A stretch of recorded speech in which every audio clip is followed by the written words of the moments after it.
బీహార్లోని ఆరారియాలో తాజాగా షాకింగ్ ఘటన జరిగింది. అక్కడి సిక్తీలు బక్రా నదిపై నిర్మించిన వంతెన మంగళవారం కుప్పకూలింది. బక్రా నదిపై నిర్మించిన ఈ బ్రిడ్జ్ ప్రారంభోత్సవం జరగాల్సి ఉండగా అంతకుముందే కోట్లతో నిర్మించిన వంతెన కూలిపోయింది. సిక్తీ బ్లాక్లోని బక్రా నదిపై 12 కోట్ల రూపాయలతో పడారియా వంతెన నిర్మించారు. మంగళవారం వంతెనకు చెందిన 3 పిల్లర్లు నదిలో మునిగిపోవడంతో వంతెన కూలిపోయినట్లు తెలుస్తోంది.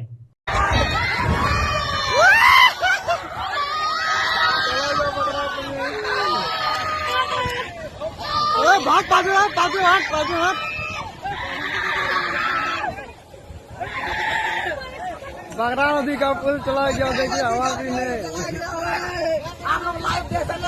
देखिए यहाँ पे क्या हो गया।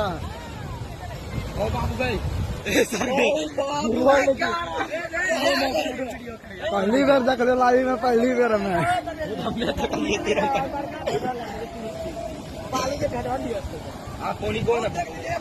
पुल देखिए 1 साल भी नहीं हुआ था इसको बनने से। देखिए टूट गया, ये थोड़ा सा पानी आया नदी में और ये देखिए पूरा टूट गया है। और निकाल बाहर जोन को निकाल लो पूरा चैन वाला बहुत ही ये जब आपने मत कर ऐसा करेगी हम लोग जाते हैं। ला आई गिर लो अपने तकनीक क्यों कर रहे हो।